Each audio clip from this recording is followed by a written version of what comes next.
ये जमीन चीन को दे दी गई है। हमारे सहयोगी मनीष प्रसाद इस वक्त जुड़ गए हैं और दो और खास मेहमान हमारे साथ जुड़ गए हैं। हम सबसे करेंगे चर्चा बारी बारी से, लेकिन सबसे पहले मनीष, वही बात जो राहुल गांधी ने कल कही थी कि भारत अपनी जमीन चीन को दे रहा है, वही बात आज एक बार फिर उन्होंने कही कि फिंगर 3 से फिंगर 4 के बीच की जमीन भारत की जमीन थी, लेकिन भारत अब उसमें पेट्रोलिंग भी नहीं कर सकता। सच क्या है? मीनाक्षी, राहुल लेकिन आर्मी के टॉप सोर्स आर्मी और साथ में 2013 तक 6 से लेकर जितने भी एग्रीमेंट हुए उसकी जो पूरा बेस है, दरअसल वो पूरी तरह से ये समझाता है कि फिंगर 4 की पोजीशन, परसेप्शन लाइन और क्लेम लाइन में अंतर है।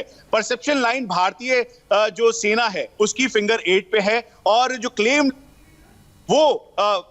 क्लेम लाइन है वो फिंगर 8 तक है और जो परसेप्शन लाइन है 4 और 5 के बीच में। ठीक वैसे ही जैसे चाइनीज पीएलए की क्लेम लाइन और परसेप्शन लाइन है, भारतीय सेना लगातार फिंगर 4 इसी मेजर ध्यान सिंह थापा पोस्ट, जो कि उनकी परमानेंट पोस्ट है, यहां पर रहती थी और फिंगर 8 तक जाकर पेट्रोलिंग करती थी।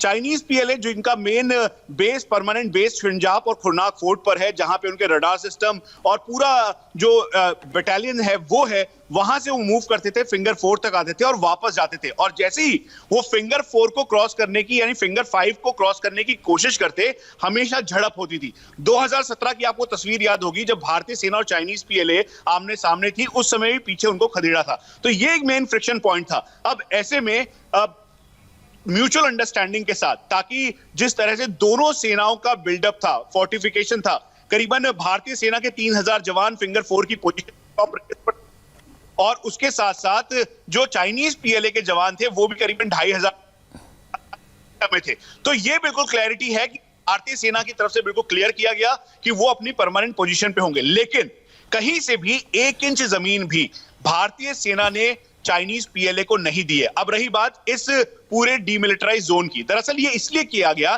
क्योंकि फेस ऑफ की कंडीशन थी। 4-5 मई डीमिलिटराइज जोन की जब आप बात कर रहे हैं, बहुत संक्षेप में बताइएगा, क्योंकि और दो मेहमान हमारे साथ जुड़े हुए हैं, हम उनसे भी चर्चा करेंगे। ये जोन कौन सा है? ये कौन से फिंगर से कौन से फिंगर के बीच में है?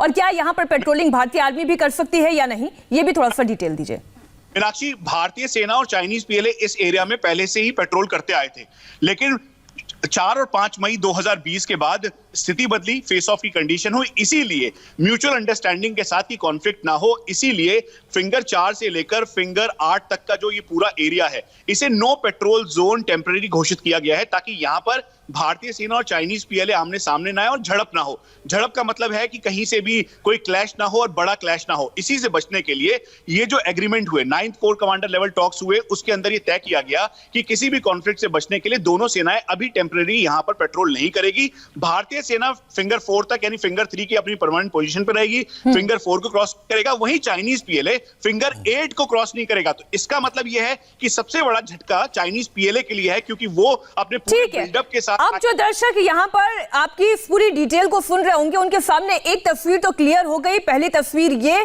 कि 4 से आगे भारतीय जो सेना है वो नहीं बढ़ेगी और 8 से आगे चीनी सेना अभी नहीं बढ़ेगी, और जो वो पेट्रोलिंग जोन है अभी उसे डीमिलिटराइज कर दिया गया है और फिलहाल टेम्पररी पेट्रोलिंग भी नहीं हो सकती। मेरे ख्याल से ये बहुत ही क्लियर शब्दों में समझ में आ गया है। अब हमारे साथ दो बेहद खास मेहमान जुड़े हुए हैं। Lieutenant general doctor Subrata Shah साहब हमारे साथ हैं और हमारे साथ चीन के मामलों में एक्सपर्ट जयदेव राणाडे साहब भी हैं। सबसे पहले जयदेव जी, मुझे चाइनीज परसेप्शन और इंडियन परसेप्शन दोनों का साइमल्टेनियस थोड़ा सा ये समझाएं, दर्शकों को भी समझ में आए कि दोनों ही देशों के परसेप्शन के लिहाज से इस वक्त की स्थिति क्या है। ऐसा है कि हमें थोड़े मैं 3 बिंदु सामने रखता हूं जिसपे जो बैकग्राउंड के लिए मेरे ख्याल से महत्वपूर्ण है।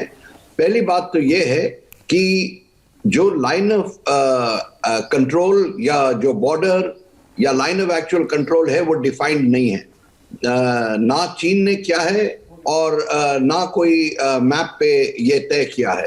तो ये जरूर थोड़ा, मैं ये नहीं कहूंगा कि डिफरेंस इन परसेप्शन, मैं कहूंगा कि चीन ने अपनी लाइन स्पष्ट करने से रोका हुआ है, उन्होंने सामने रखा नहीं है बात। दूसरी बात, अगर आप रक्षा मंत्री के भाषण सुने पार्लियामेंट में, उन्होंने ये भी कहा है कि जो भी जमीन चीन के ऑक्यूपेशन में है वो इलीगल है, यानी कि 38,000 स्क्वायर किलोमीटर जो अक्साई चीन लद्दाख के हिस्से जो चीन के कब्जे में है और जो पाकिस्तान ने इलीगली सीड किया है चीन को, वो सब भारतीय जमीन है और चीन के इलीगल ऑक्यूपेशन में है। दूसरी बात, उन्होंने कहा कि जो 90,000 स्क्वायर किलोमीटर चीन क्लेम कर रही है अरुणाचल में प्रदेश में भी, तो वो भी हमें मंजूर नहीं है। तो मेरे ख्याल से जो सॉवरेनिटी और टेरिटरी की इश्यूज है वो उन्होंने अपने स्टेटमेंट में क्लियर किया है। दूसरी बात, जहां तक ये पेट्रोलिंग की है, अलग अलग जगह में पेट्रोल्स अलग अलग जगह जाते हैं, वहां कभी कभी झड़प होती है, कभी स्टैंड ऑफ हो जाती है, वो चलता रहता है। पर यहाँ पे अभी जो 9 महीने के बाद जो फेस ऑफ हुई है, सबसे लंबा स्टैंड ऑफ हुआ है हमारा फेस ऑफ, तो 9 महीने के बाद जब हम डटे रहे और हम लोग पीछे नहीं हटे, तो उसके बाद ये जो अब डिसएंगेजमेंट हुई है वो अहम डेवलपमेंट है। वो बहुत छोटी से सीधे शब्दों में सर आपसे पूछती हूँ, रानाडे साहब, जो राहुल गांधी ये कह रहे हैं कि हमने अपनी जमीन को खो दिया है, क्या ये सच है? नहीं, तो बिल्कुल नहीं। ये देखिए, जो पुराने पोजीशंस थे हमारे, ये धन सिंह थापा पोस्ट, हम वहां गए हैं। जो चीन जो है वो अपनी फोर्ट सिरिजैप जो होती थी फिगर 8 के ईस्ट में, वो वहां पे गए हैं। और पेट्रोलिंग जो है वो बिटवीन द टू, मतलब इन दोनों जगह के बीच में, वो टेम्पररीली सस्पेंड हुई है। मैं टेम्पररी को अंडरलाइन करूंगा। और दो बातें इसमें हम लोगों को ध्यान में रखना चाहिए।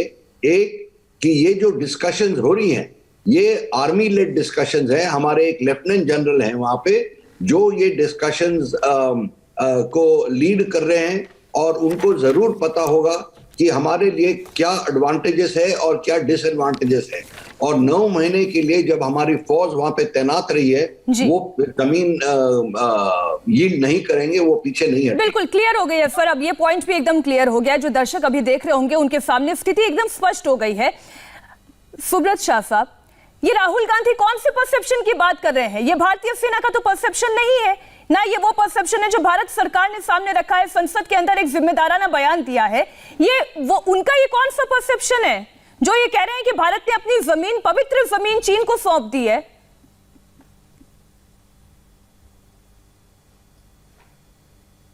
सुब्रत शाह साहब, अगर आप मुझे सुन पा रहे हैं तो क्या आप ये परसेप्शन समझ पा रहे हैं? रानाडे साहब तो साफ कह रहे हैं कि हमने कुछ नहीं खोया है। मनीष ये बता रहे हैं कि सरकार का स्टेटमेंट क्या है।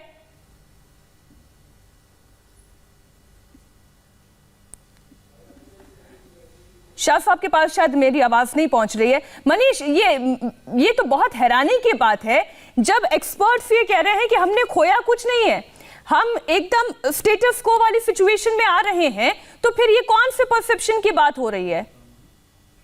मीनाक्षी, सर्विंग ऑफिसर्स जो इस समय ऑन ग्राउंड मौजूद है, जैसा रानाडे सर ने भी कहा, 14 कोर के corps commander major general Menon खुद, लेफ्टिनेंट जनरल मेनन खुद इसको लीड कर रहे थे, साथ में एमईए का रैप था। और यही वजह थी कि चाइनीज पीएलए ने सबसे पहले सितंबर और अक्टूबर महीने में कहा कि भारतीय सेना फिंगर 4 पे रहे और चाइनीज पीएलए फिंगर 5 पे रहेगा और उसका टेम्पररी स्ट्रक्चर होगा। लेकिन भारतीय सेना ने इसे मानने से बिल्कुल इनकार कर दिया। यहां तक कि उसके बाद अक्टूबर में, नवंबर में और जनवरी में जो इनिशियल टॉक्स हुए, नवंबर जो लास्ट में जो टॉक हुए, उसमें भी इस बात को लेकर चाइनीज बहुत रिजिड थे कि वो पीछे हटने को तैयार नहीं है। लेकिन भारत का बढ़ता हुआ कद, बढ़ता हुआ प्रेशर और मल्टीपल लेवल से टारगेटिंग करने की वजह से चाइनीज पूरी तरीके से प्रेशर में थे। इधर ही नहीं, 826 किलोमीटर के ईस्टर्न लद्दाख के सेक्टर में नहीं, बल्कि 3488 किलोमीटर के लाइन ऑफ एक्चुअल कंट्रोल पर। इसीलिए जहां पर चाइनीज पीएलए का डिप्लॉयमेंट था फिंगर 5, फिंगर 4 के पास और ऊपर टॉप रिजेस पर, वो पीछे की तरफ गया। और यही वजह थी कि अब वो अपने स्ट्रक्चर को डिसमेंटल कर रहा है। अभी का अपडेट ये है कि हमें जानकारी मिल रही है कि जो सीनियर ऑफिशियल इस समय खुद वहां पर मौजूद हैं, आईटीबीपी और साथ में भारतीय सेना के, उनके मुताबिक जो चाइनीज पीएलए ने अपना स्ट्रक्चर जो कि माउंटेन रिजेस के ऊपर बना रखा था, जिसमें परमानेंट स्ट्रक्चर बंकर से, उसको डिसमेंटल करना शुरू किया है। अपने कॉम्बैट व्हीकल्स आईसीवीज को वो पीछे ले जा रहा है।